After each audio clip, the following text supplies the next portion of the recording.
has now saddled us with a process. But who pays? It's the taxpayer. It's the ordinary citizen. The person who needs the road, the person who needs the medicine in hospital, instead of getting the medicine in hospital, is getting politicians in their village who are doing public participation.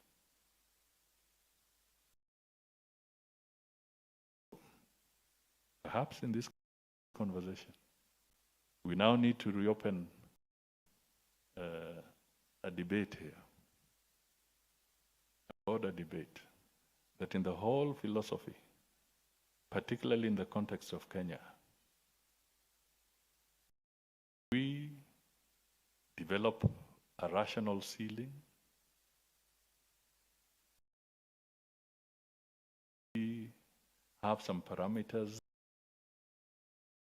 that can now be properly built into a piece of legislation so that we don't spend taxpayers' money talking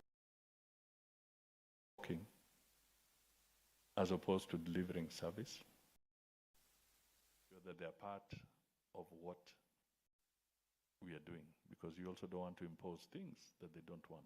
So this is a contradiction that requires, and it's a debate that we need to take up, not just in Kenya, but across. Do you have to have,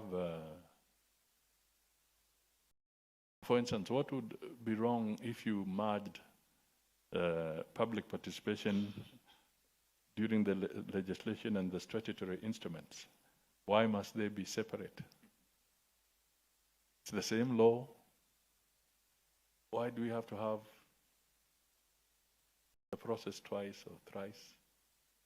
Okay, so I thought this should be okay for a conversation, because if we are not careful, what about in the judiciary, institutions that are supposed to be independent?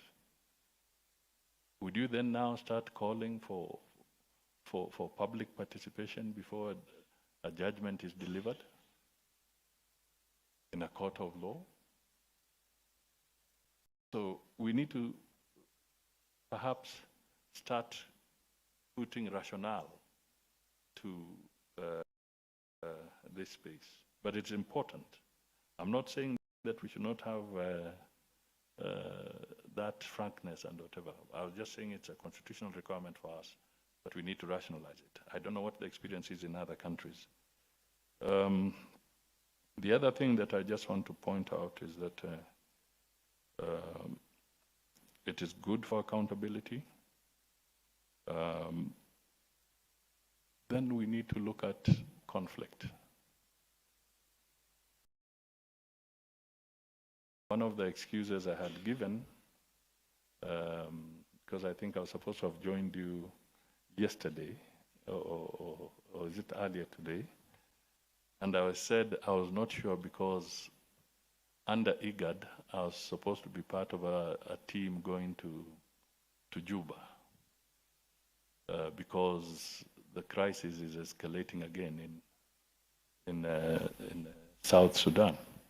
So on Sunday night, at midnight, the message came from the IGAD office that, sorry, you cannot now go, because the tension is reaching dangerous levels.